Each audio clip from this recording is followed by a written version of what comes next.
আজকের এই ভিডিওটা অতি গুরুত্বপূর্ণ। দেখা মাত্র প্রত্যেকটা বাংলাদেশী নাগরিক এটা ভিডিওটা শেয়ার করে দিবেন, কারণ আমি যে তথ্যগুলো দিচ্ছি। নমস্কার, খবরের অন্তরালের খবর নিয়ে ক্যালকাটা ডায়ালগস থেকে মনোজ দাস। আজকের আলোচনার বিষয় খুবই স্পর্শকাতর, কিন্তু একই সঙ্গে খুবই গুরুত্বপূর্ণ। প্রশ্নটা হলো, বাংলাদেশের রাজনীতিতে কি সত্যিই নতুন এক সমীকরণ তৈরি হচ্ছে? আওয়ামী লীগের দীর্ঘদিনের ভারত ঘনিষ্ঠ ইমেজের বিপরীতে এখন কি বিএনপি ভারতের ক্ষমতাসীন দল বিজেপির সঙ্গে নতুন ধরনের সম্পর্ক গড়ার পথে হাঁটছে? আর যদি তাই হয়, তাহলে তারেক রহমান কি রাজনৈতিকভাবে একটি সাহসী পদক্ষেপ নিয়েছেন, নাকি ঝুঁকিপূর্ণ এক খেলা শুরু করেছেন? এই আলোচনা করতে গেলে শুরুতে সম্পর্ককে বেশি করে ব্যাখ্যা করা হয় ঐতিহাসিক ঘনিষ্ঠতা, স্বাধীনতা যুদ্ধের একটা স্মৃতি এবং এইগুলো নিয়েই করা হয়।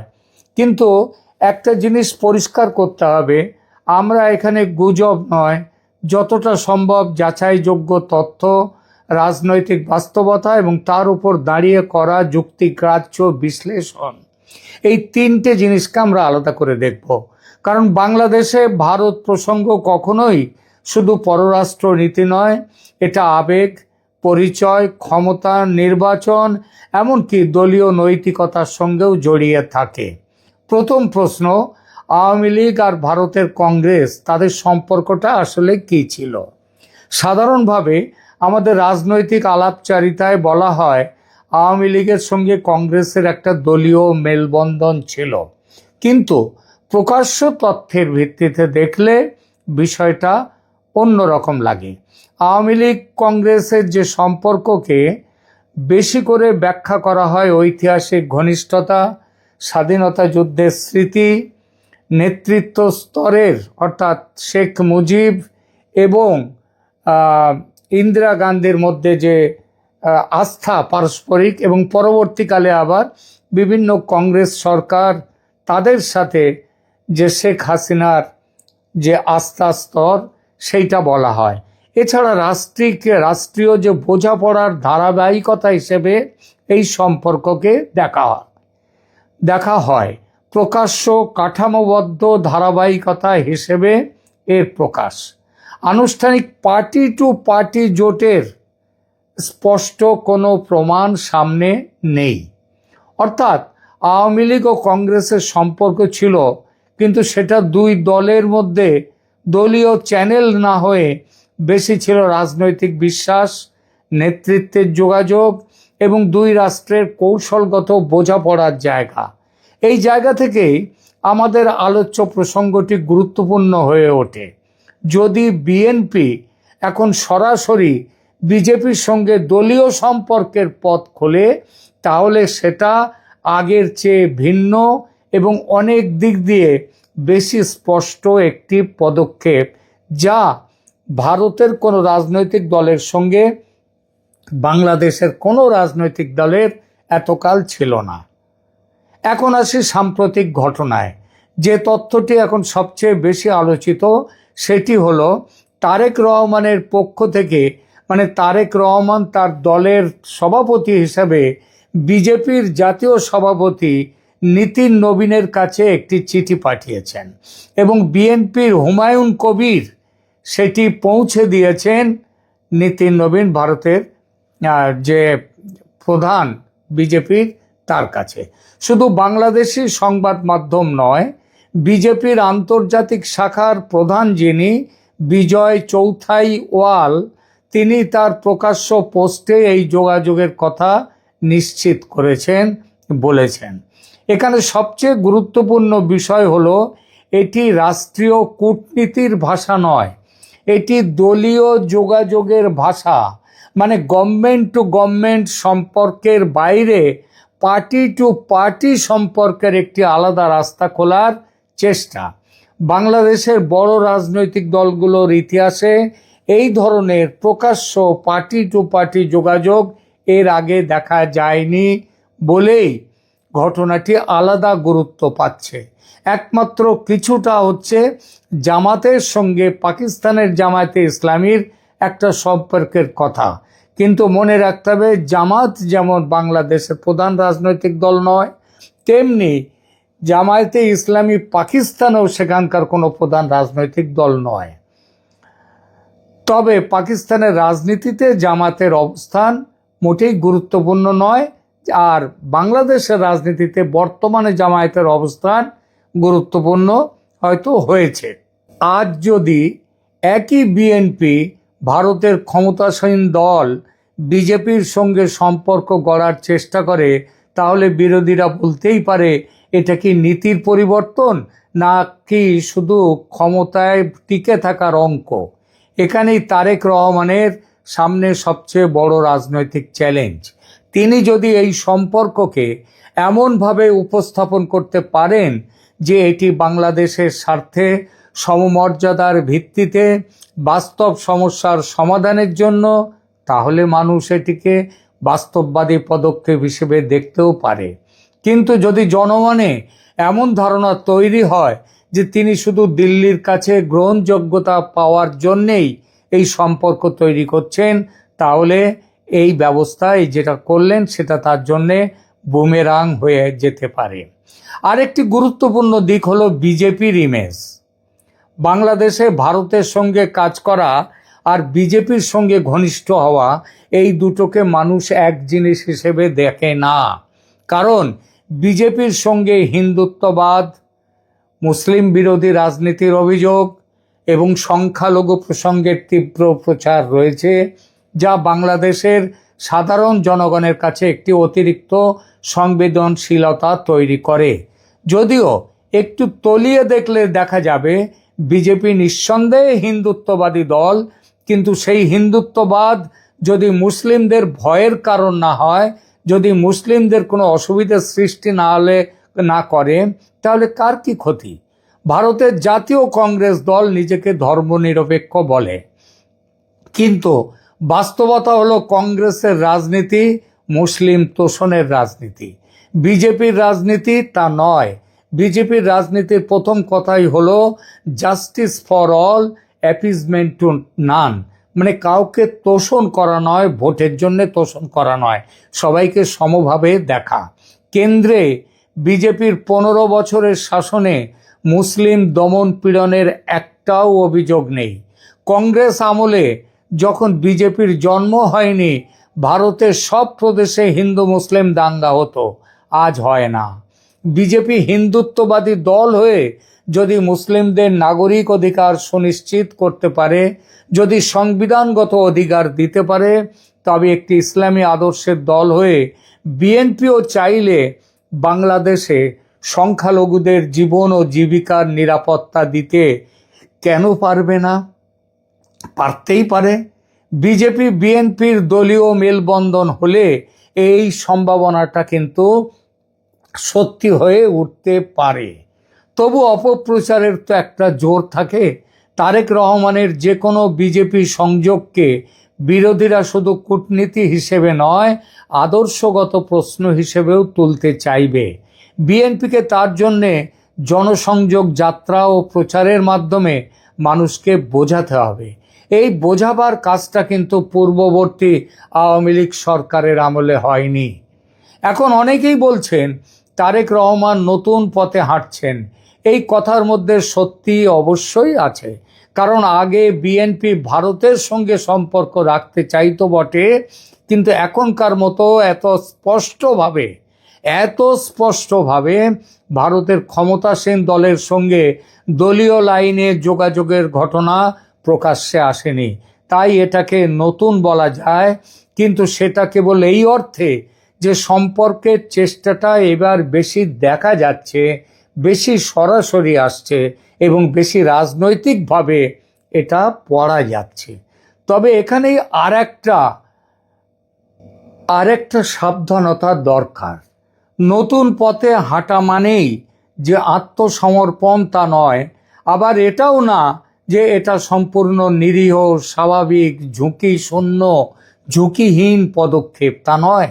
রাজনীতিতে কোনো বড় মোড়ই এত সরল নয়।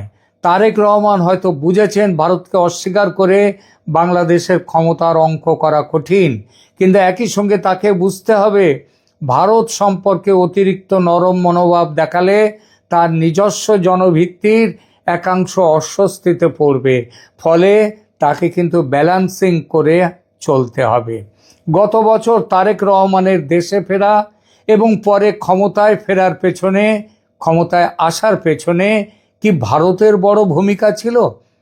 এখানে এটা কিন্তু বাজারে প্রচুর চলছে এই কথা।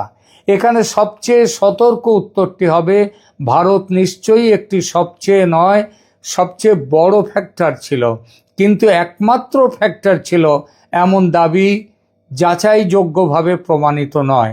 আমি তাই সেটা বলবো না। যদিও আমেরিকার গোয়েন্দা প্রধান তুলসি গ্যাবার্ড বাংলাদেশ নির্বাচনের ফল ঘোষণার পর ভারতের এনএসএ অজিত ডোভালকে ফোনে বলেছেন, this time you have won, congrats. মানে এই সময় এবার আপনি জিতেছেন, মানে ভোটে, বাংলাদেশের ভোটে। বেশি ব্যাখ্যায় গেলাম না, বুঝে নিন। ভারতের অবস্থানে পরিবর্তন, তারেক রহমানকে গ্রহণযোগ্য বিকল্প হিসেবে দেখা এবং বিএনপির সঙ্গে সম্পর্ক তৈরি করার আগ্রহ, এসব বিষয় তারেক রহমানের জন্য ভারত বিষয়ক ভাবনাকে সহায়ক করেছে বলা যায়। কিন্তু এটাও সত্যি, কোনো একটি বিদেশি শক্তি এককভাবে কাউকে দেশে ফেরায় না বা ক্ষমতায় বসায় না। এমন সরলীকরণ সাধারণত রাজনৈতিক বাস্তবতাকে বিকৃত করে। তারেক রহমানের প্রত্যাবর্তন উত্থানের পেছনে দেশের অভ্যন্তরীণ সংকট, আওয়ামী লীগের তাদের মাঠ থেকে তাদের অনুপস্থিতি, সাংগঠনিক বাস্তবতা, বিরোধী রাজনীতির পুনর্গঠন এবং আঞ্চলিক শক্তিগুলোর নতুন হিসাব, সব কিছু মিলেমিশে কাজ করেছে। তাই ভারত ভূমিকা রেখেছে বলা এক কথা, আর ভারতই তারেক রহমানকে ক্ষমতায় বসিয়েছে এটা বলা সম্পূর্ণ অন্য কথা। আমার মতে সবচেয়ে যুক্তিসঙ্গত অবস্থান হলো এটাই যে ভারত আওয়ামী লীগের ওপর একচেটিয়া নির্ভরতা কমিয়ে সময়ের সাথে তাল মিলিয়ে বিএনপির সঙ্গে গভীরতর যোগাযোগে আগ্রহী হয়েছে। বিএনপিও বুঝেছে শুধু ভারত বিরোধী আবেগের ওপর ভর করে ক্ষমতার রাজনীতি করা যাবে না, প্রয়োজনে সম্পর্কে নতুন ফর্মুলা খুঁজতে হবে। আর এই দুই বাস্তবতার মিলনেই আজকের নতুন সমীকরণ তৈরি হচ্ছে। এখন প্রশ্ন হচ্ছে, এই সমীকরণ টেকসই হবে কি? সেখানেই আসল পরীক্ষা। একটি চিঠি, একটি বৈঠক বা একটি সৌজন্য বার্তা কখনোই দীর্ঘমেয়াদী রাজনৈতিক মেলবন্ধনের সমান নয়। টেকসই সম্পর্ক তৈরি হতে হলে দরকার হবে আস্থা, ধারাবাহিকতা, সংখ্যালঘু নিরাপত্তা, সীমান্ত সহযোগিতা। এর সঙ্গে অবশ্যই আছে উস্কানিমূলক ভাষা কমানো এবং সবচেয়ে বড় কথা বাংলাদেশের জনগণকে বোঝানো যে এই সম্পর্ক তাদের মর্যাদা হানি করছে না, তাদের অসম্মান করছে না। ভারত তাদের দাদা নয়, ভারত তাদের প্রভুও নয়। দুই দেশের সম্পর্ক ভাইয়ের মতো, বন্ধুর মতো, সুপ্রতিবেশীর মতো। এই জায়গায় আওয়ামী লীগেরও একটি রাজনৈতিক ব্যর্থতা আছে, যে কথা একটু আগে বলছিলাম। দীর্ঘ সময় ক্ষমতায় থেকেও তারা দেশের বড় একটি অংশের ভারতের বিষয়ে সংশয়, ভারতের প্রতি ক্রোধ বা অসন্তোষ কিংবা ভারত বিরোধী মনোভাব তারা দূর করতে পারেনি। অন্তত জনমানসে সে কাজ সফল হয়নি। বরং অনেক সময় ভারত ঘনিষ্ঠতার ভাবমূর্তি আওয়ামী লীগের বিরুদ্ধে বিরোধীদের রাজনৈতিক অস্ত্র হয়ে উঠেছে, সত্যি না হলেও। এই ফাঁকটাই এখন বিএনপি অন্যভাবে ব্যবহার করতে চাইতে পারে। ভারতের সঙ্গে সম্পর্ক থাকবে, কিন্তু মাথা নত করে নয়, তারা পাশাপাশি থেকে, মুখোমুখি থেকে, ভালোবাসার সাথে, এই ভাষায়। কিন্তু এখানেও ফাঁদ আছে, কারণ এই ভাষা বলা সহজ, প্রমাণ করা কঠিন। জনগণ দেখবে আপনি কি সত্যিই সমান মর্যাদার কথা বলছেন, নাকি শুধু নতুন দরজায় কড়া নাড়ছেন। আপনার ভারত নীতি কি নীতি নির্ভর, নাকি কেবল ক্ষমতা কেন্দ্রিক?